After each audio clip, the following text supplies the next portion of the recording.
So I absolutely loved doing this last year, and I want to continue to do it now. Let's start today with upset specials here. So let's start with week 1, the college football. We have games starting tomorrow. South Florida over Boise. You just started with my number 1. Yes. South Florida is hosting Boise. So Boise has to go all the way to Florida here. The heat, the humidity. Will be 93 degrees. That's the real temperature, but it's going to feel like 100 degrees down there in Florida. Yeah, and guess what? No. You know what all the Boise State coach has to do? Come out there in shorts. It's a nullifier. Last year, Word from Mel Tucker. Boise went down to Georgia Southern last year and damn near lost the game.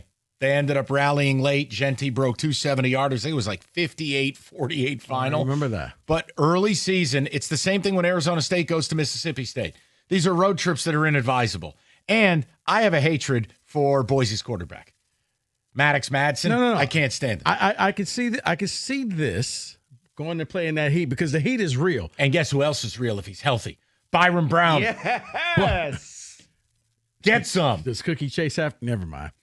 Whoa. Well, actually, he's chasing his USF money. I think he's like 0-6 betting on these idiots. The point is, that's a danger spot. And when you lose an Ashton Genty, you don't just recruit the replacement. You don't hit the portal. Right. That's like Scatabo at Arizona State. Right. That was a way of life for them. Right. Now, what's this point spread? 5.5. Devil's number. Okay. You know what? I'm going to trust you. I have no. Cookies is on this. I need 7. I'll bet this live. Okay. Well, the one I'm seeing is 6.5. So this one may be getting closer to what you need. But the Arizona State, they play in heat anyway, Mike. It's different. You love Phoenix. You would hate Starkville.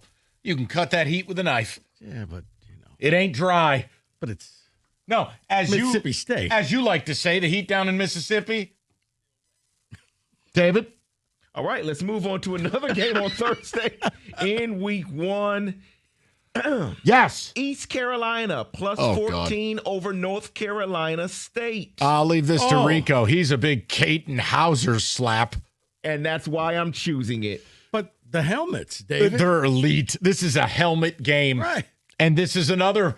This one, F the whites. The whites are not better. This is ECU's helmet victory. Hydrochrome purples. However, they played in the bowl game last year, unless I'm hallucinating. They did. And it ended with a brawl. But here's your problem. These are 2 teams that are total resets.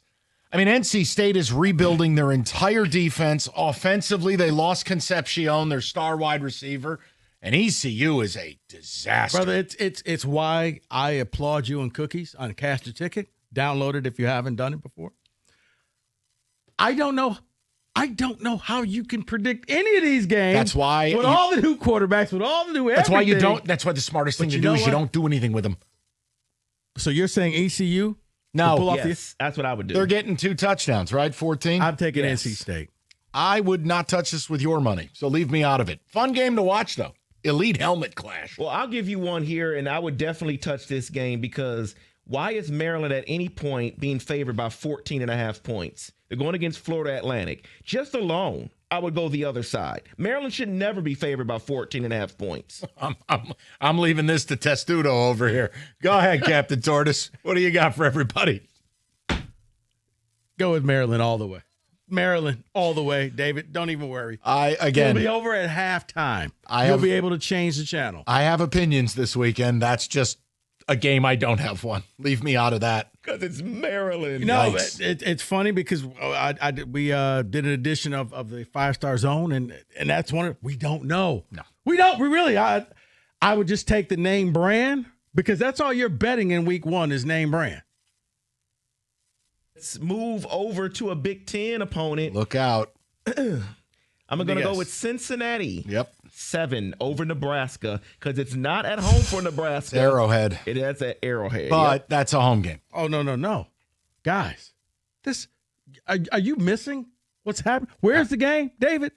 Arrowhead. Who plays at Arrowhead? Patrick Mahomes. And who plays for Nebraska? Dylan Raiola. And he said, don't blame me for what God has done. Yeah. Because I look like him.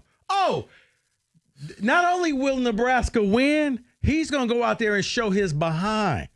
Oh, he's going to be loving it. He's going to be taking photos in front of his locker, Mahomes.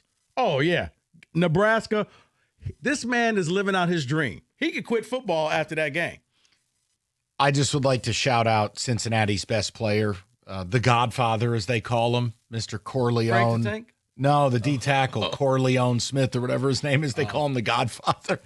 But their problem is Brandon Sorsby's their quarterback. And that offensive line's completely rebuilt.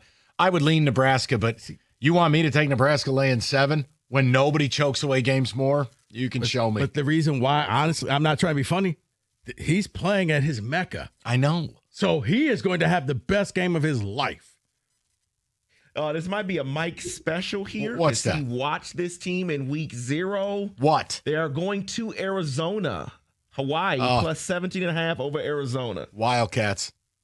Hawaii, their quarterback is hurt. Andalar, he was out there like Billy Ray Valentine in the second half. He was rolling around on a board and throwing the ball. Somebody rolled up on him. Rico, he couldn't walk. I couldn't believe they left him in the game. So he's like the chosen one at Hawaii. Timmy Chang's person. Okay. Yeah, and dude, he started one game last year late. He threw for 450 with 3 touchdowns. He played really well against Stanford, but he got hurt. Now they got to go on the road, not at home. Hawaii on the mainland is a whole different deal. Mm-hmm. Arizona might be booty, but I lean Arizona there. I think they're going to hit them. Do with we know the time of the truck. game? Is it night game, David, or would have to be right? That game is 10:30 Eastern time. Oh yeah. Okay. So. Pac-12 after dark for Rico. Pac-12. There's no Pac-12. Just let me live. There is a Pac-12 on the CW. They just signed a brand new deal after episodes of Monk and Moesha. David? I'm going to close it out with this one here. Give us a few more. I'm choosing this one because of what you all just said. We don't know. And there's a lot of question marks with this team in Alabama, and they are facing Florida State, 13.5-point favor for Bama. So I would go Florida State because we don't know with Bama. David, it's your wedding night. Hammers up. Alabama bomb squad. Are you kidding me? No, we know plenty about Alabama. They will control the line of scrimmage both ways. And while Ty Simpson's a bit of an unknown, best defense in America against a 4-foot-tall quarterback in Castellanos and that loser Mike Norvell. And then offensively, the one thing Alabama's going to have, they may have a top 5 O-line. I'd lay the points all day. Proctor, And DeBoer knows. He doesn't get it going. Some hillbilly's going to throw a brick through his front window. So give me Bama. And let me give you one more then, Dave. Yes, okay. More. Let's go back to the Big Ten. An old Pac-12 matchup. Washington? No. Question mark? No. Utah favored by 5.5 over UCLA. Oh, yes. Utah. You are stealing money. 5.5, devil's number. Not learn the words Devin Dampier, electric factory at quarterback. And instead of having some bum-ass dairy farmer or combine driver that Utah's had, or Cam Rising's corpse, Devin Dampier is going to stabilize that offense. I hear Cam Rising is a game time decision. Yeah, at his own funeral. Iamaliava? I don't like him there. Think about this. You leave Tennessee where everything's curated for you and you have elite SEC talent. Now we drop you at UCLA, not the same offensive system. You transferred late, and your coach doesn't know what day it is. Deshaun Foster. Hi, we play in L.A.? Question mark? You're on your own. Give me Utah. I think Utah's going to be good this year. Even though it's 5.5. Okay. Yeah, I mean, we're having fun here. I'm not telling you I'm running to the window. But Mike is saying bet the farm. No. No. And it's an old Pac-12 matchup. No. How dare you? David, any others? Did they do the soaking? No, that's BYU. You know what? Maybe we... Yeah, one last one here. And they're saying choose Virginia Tech over South Carolina, but I'm going South Carolina all day. Virginia Tech is not good. Brent Pry is on the hot seat. They will not come out and look good. South Carolina all day, 7.5. Dicey. I'm not in a those two teams don't even like each other. They David, don't. That's true. David, I'd be very careful with that. That's a game you watch, you don't touch. Really? You just watch it and enjoy it. I bet it. If you feel like you have some advantage, but I just want to watch it. Okay. And by the way, shame on South Carolina. I was looking for some merchandise. I mean, do they even have an apparel deal? Some of the stuff they got up at their bookstore, it looks like a farmer crocheted it. What are we doing? I figured they would just be cute with everything. They got, but who's The trying Stony to... line. But who's trying to wear a hat with that word written on it? Stony. My God, enough of the listeners probably call me that anyways. I don't need to wear a label. You get my point. They got a cool logo, black and garnet. You're like, this is awesome. Oh, my God.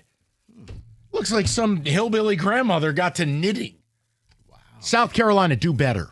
And that is your upset spotlight. 97.1.